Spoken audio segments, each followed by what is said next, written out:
कादर खान साहब Hindi film industry के जाने माने व दिग्गज अभिनेताओं में से एक थे, जिन्होंने अपने शानदार फिल्मी सफर के दौरान हिंदी फिल्म इंडस्ट्री में अपना बेहतरीन योगदान दिया। एक अच्छे अभिनेता होने के साथ साथ कॉमेडियन, स्क्रीन राइटर और बतौर प्रोड्यूसर बॉलीवुड फिल्म इंडस्ट्री में वो जुड़े रहे।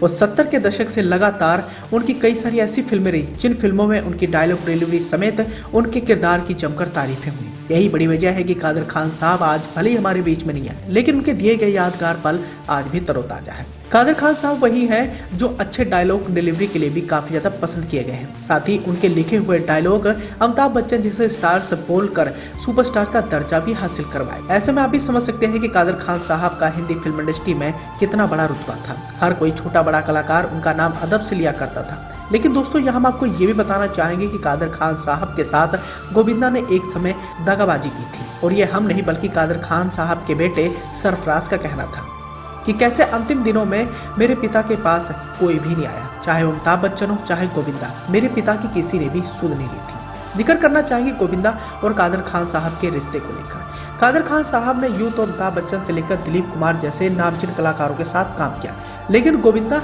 ऐसे कलाकार थे जिनके साथ कादर खान साहब ने 30 से 40 फिल्मों में काम किया। इनकी और गोविंदा की जोड़ी हमेशा से ही काफी ज्यादा पसंद की जाती थी, चाहे वो कॉमेडी से लवरेज फिल्मों या फिर एक्शन। हमेशा से ही गोविंदा का भरपूर साथ कादर खान साहब ने दिया था, लेकिन अंतिम दिनों में कादर खान साहब की सुध लेने के लिए गोविंदा नहीं पहुंचे थे, और इस बात को लेकर सरफराज ने मीडिया के सामने आकर कई सारी बड़ी बातों का खुलासा भी किया था। मीडिया रिपोर्ट्स की माने तो कादर खान साहब ने अंतिम सांस 31 दिसंबर 2018 को ली थी। उनके निधन की खबर ने पूरे बॉलीवुड इंडस्ट्री में शोक की लहर दौड़ा डाली थी, और बॉलीवुड के नामचीन व दिग्गज कलाकारों ने उनके निधन पर अपना शोक भी व्यक्त किया था, और यही काम गोविंदा ने भी किया। लेकिन गोविंदा ने जब कादर खान साहब को श्रद्धांजलि दी तो बेटे सरफराज का खून खोल उठा, और उन्होंने गोविंदा को आड़े हाथ लेते हुए खरी खोटी सुना डाली। बेटे सरफराज का कहना था कि जब मेरे पिता जिंदा थे तब कोई भी उनकी सुध लेने नहीं आया, और यही गम सरफराज को खाया जा रहा था, और ऐसे में गोविंदा के बयान पर उनका गुस्सा भी देखने को मिला।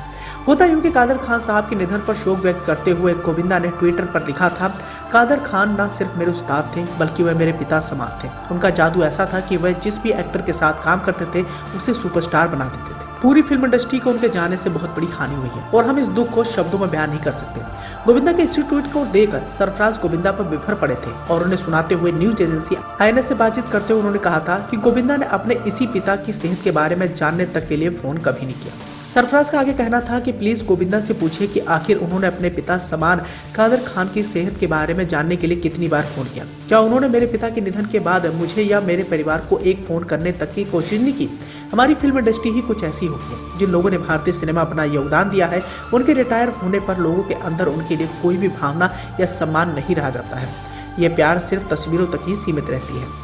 हालांकि इस बारे में जब मीडिया ने गोविंदा से पूछा कि सरफराज ने आप पर कई सारे गंभीर इल्जामात लगाए हैं, तो गोविंदा ने इस पर जवाब भी दिया था। उन्होंने जवाब देते हुए कहा था कि सरफराज अभी बच्चे हैं, उनकी बात पर वो कोई भी टिप्पणी नहीं करना चाहते। इतना कहकर गोविंदा आगे बढ़ गए। वैसे देखा जाए कादर खान साहब जितने अच्छे अभिनेता थे उतने ही वो अच्छे इंसान भी थे। हर किसी को वो अच्छी सलाह ही दिया करते थे। एक बार तो गोविंदा को उन्होंने समय की कीमत तक सिखा दी थी। एक किस्सा भी रहा है गोविंदा और कादर खान साहब से जुड़ा, जहां पर कादर खान साहब ने गोविंदा को समय की कदर करना सिखाया। कादर खान साहब ने समय के पाबंद अमिताभ बच्चन के साथ तो काम किया था, साथ ही देर से आने के लिए मशहूर गोविंदा के साथ भी उन्होंने ढेर सारी फिल्मों में काम किया। एक दौर था कि कॉमेडी फिल्मों में गोविंदा और कादर खान साहब की जोड़ी हिट मानी जाती थी, और इन दोनों की जोड़ी ने कई सारी सुपरहिट फिल्मों में काम भी किया। लेकिन एक बार की बात है कि गोविंदा ने अपनी कलाई पर बंधी घड़ी कादर खान साहब को दिखाई थी, और गोविंदा ने कहा था कि कादर साहब देखिए ये घड़ी 40 लाख की है। फिर कादर खान साहब ने गोविंदा से कहा कि अगर तुम समय का सही उपयोग नहीं कर पाओगे तो इस 40 लाख की घड़ी का क्या फायदा। और गोविंदा के साथ कुछ ऐसे ही हुआ। गोविंदा वक्त के पाबंद नहीं थे, क्योंकि उनके पास ढेरों सारी फिल्मों के ऑफर रहा करते थे। वो सुबह की शिफ्ट को शाम को पूरा किया करते थे, जिससे तमाम निर्माता निर्देशक उनसे काफी नाराज भी रहा करते थे। यही बड़ी वजह है जब गोविंदा पर दुखों का पहाड़ टूटा और कोई भी उन्हें फिल्म देने के लिए तैयार नहीं था, तो गोविंदा अपनी इसी गलती के चलते बर्बाद हो गए। और मौजूदा हाल की अगर बात करें तो गोविंदा को आज पूछने तक के लिए कोई तैयार नहीं है। 2019 में आई रंगीला राजा को करने के बाद गोविंदा आज खाली हाथ घर पर बैठे हुए हैं, और कोई भी निर्माता निर्देशक उन पैसा लगाने के लिए कतरा रहा है।